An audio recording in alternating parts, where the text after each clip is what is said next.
Selamat pagi Sobat Kicau Mania dimanapun kalian berada. Salam Kicau Mania. Oke Sobat Kicau Mania, di pagi yang cerah ini ya, pagi menjelang siang ya, saya akan menunjukkan bentuk dari luar ya. Posisi kandang saya ini memang aneh kelihatan kalau bagi kalian pemula, tetapi kita akan jelaskan satu persatu Sobat Kicau Mania. Ini kelihatannya siang hari bagus cuacanya ya. Kemudian siang hari ini juga cuacanya terik dan panas. Nah, tetapi di malam hari ya, sore hari itu sudah mulai gelap dan mendung karena musim hujan untuk sekarang ini Sobat Kicau Mania di bulan ini. Nah, apa saja persiapannya kalian bisa lihat di sini ya Sobat Kicau Mania. Kita akan tunjukkan isi kandang kita ini. Nah, ini gelodoknya Sobat Kicau Mania. Di sana ada kain ya. Fungsi kain itu nanti kita akan jelaskan. Jadi Sobat Kicau Mania, fungsi kain itu kalau di malam hari kita akan tutup Sobat Kicau Mania untuk menghindari hewan pengganggu dan juga menghindari cuaca yang masuk ke glodok, karena di sini kita full lolo indukan Sobat Kicau Mania. Dan sebagian kandang ini dalam keadaan aktif produksi kalau untuk di bulan ini.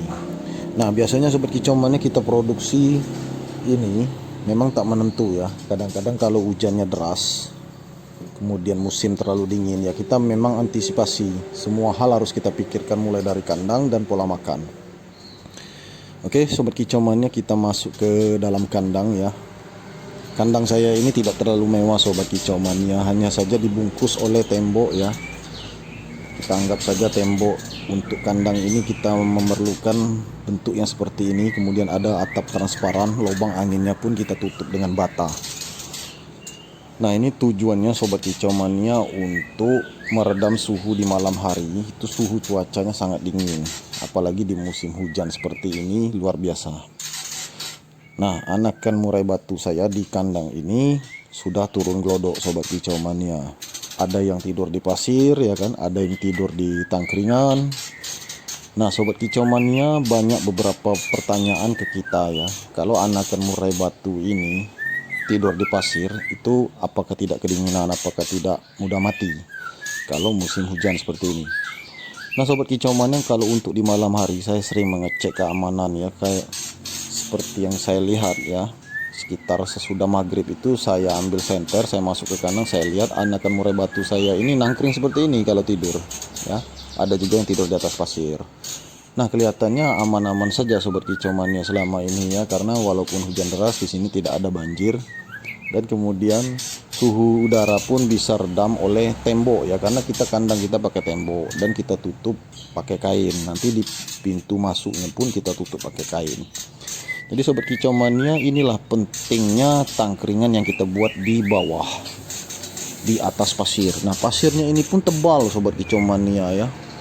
Kita membuat pasir ini, kita taburkan itu dari awal itu memang pasirnya tebal. Kemudian di sana di pasir itu kita berikan kardus bekas-bekas karpet telur ya. Itu kalau kita katakan itu kardus karpet telur. Nah, ini anakan di kandang lain Sobat Kicau Mania ya. Karena tadi malam hujan sangat deras sekali ya, posisinya ini kelihatan kedinginan, tetapi saya tidak usah khawatir Sobat Kicau Mania ya, karena saya menyerahkan kepada indukannya untuk merawat mereka, meloloh, tetap loloh indukan Sobat Kicau Mania ya. Nah Sobat Kicau Mania, buat kalian yang pemula mungkin memiliki kecemasan ya untuk loloh indukan, tetapi kalian bisa lihat ya, di konten saya ini akan saya tunjukkan. Kalau loloh indukan ini memang butuh perhatian khusus ya. Semua kandang diperhatikan ya, cuacanya juga dilihat, kemudian persiapan kandang seperti apa. Nah, ini tangkringan saya Sobat Kicau Mania ya. Ini yang paling penting ketika anakan murai batu turun glodok. Anakan murai batu turun glodok ini Sobat Kicau Mania tidak langsung bisa nangkring terbang tinggi seperti itu ya. Jadi mereka ini ya, kalau saya lihat ya, khususnya hari ini ya, ada yang baru turun glodok hari ini, ada yang kemarin, kakaknya yang pertama itu 2 hari yang lalu sudah turun glodok. Jadi mereka ini terjun dari glodok ini tidak serentak ya. Jadi Sobat Kicau Mania, saya memberikan tangkringan ini di tengah, kemudian di atas juga ada, kemudian di bawah juga ada. Jadi mereka ini nanti terbangnya bertahap. Nah, kalau kita tidak memberikan tangkringan di bawah, ya, di bawah pasir itu, nanti mereka akan berusaha terus naik ke atas, sedangkan kekuatan sayapnya masih lemah. Akibatnya jatuh dan fatal. Nah, karena di sana itu cukup berbahaya sobat kicau mania kalau mereka jatuh. Karena itu kita memberikan pasir yang tebal, kemudian saya memberikan karpet telur. Nah, untuk soal tangkringan seperti yang sobat kicau mania lihat di sini. Mereka nyaman posisi di bawah. Karena mereka ini merasa, ya kan, mungkin karena mereka masih kecil, mereka ini harus mantap dulu nangkring dan belajar terbang. Jadi mereka sadar tangkringan di bawah itu bisa mereka fungsikan. Jadi mereka itu memantapkan dulu kakinya, mencengkeram tangkringan. Jadi mereka itu belajar dulu nangkring di bawah, baru naik ke atas seperti ini di tengah. Kemudian ada di atas lagi, yang di dekat atap itu tangkringannya juga ada. Jadi kita memberikan 3 titik tangkringan di sini sobat kicau mania. Nah, dulu saya tidak tahu sobat kicau mania ya. Saya tidak memberikan tangkringan di bawah. Akhirnya anakan murai batu ini sudah jatuh, dia tetap berusaha untuk nangkring lagi, loncat ke atas, terbang ya, kemudian jatuh lagi, akhirnya fatal dan mati. Sejak saat itu saya berpikir alangkah baiknya kalau tangkringan ini saya letakkan di atas pasir ya. Jadi posisinya seperti ini, semua kandang seperti ini sobat kicau mania. Kalau kalian memperhatikan konten saya dari awal, semua kandang seperti ini. Nah, inilah sobat kicau mania, kadang-kadang hal kecil seperti ini kita lupakan, atau memang kita tidak tahu sama sekali, atau kita tidak ingin bertanya sama sekali. Ini khusus lolo indukan ya sobat kicau mania ya. Lolo indukan ini kita mesti sabar panen sampai usia 30 hari, 35, 38 sampai 42 hari, sampai adiknya menetas lagi di glodok. Pola makannya pun kita jaga agar birahi indukan tetap stabil dan tidak buang telur, tidak buang anak. Nah, kembali lagi pada soal tangkringan ini sobat kicau mania, banyak yang bertanya ke kita ya, langsung di WA saya juga ada, bagaimana caranya ya kalau ketika turun glodok ini, sedangkan murai batunya anakannya itu tidak mampu terbang tinggi. Ya, kalau saya perhatikan tangkringannya terlalu tinggi, kemudian tangkringan di bawahnya juga tidak ada. Nah, beda lagi dengan usia yang seperti ini kakaknya ini udah mantap. Awalnya kakaknya ini nangkringnya di bawah dulu sobat kicau mania. Nah, ini adiknya nomor 2 masih bingung mau nangkring kemana.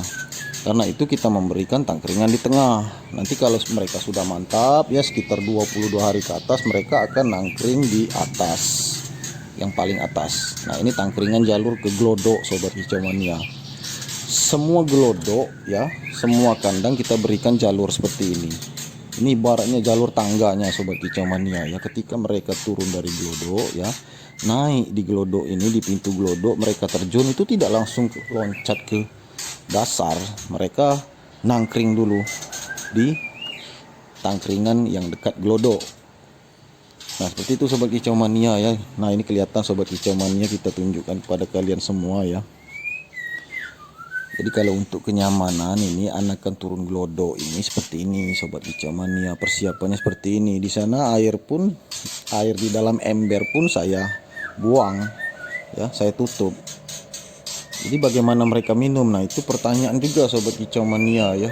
Nah, maka dari itu jangkrik itu sebenarnya sobat kicau mania, jangkrik itu kalau saya pribadi ya, kalau di kotak jangkrik itu saya berikan air di malam hari.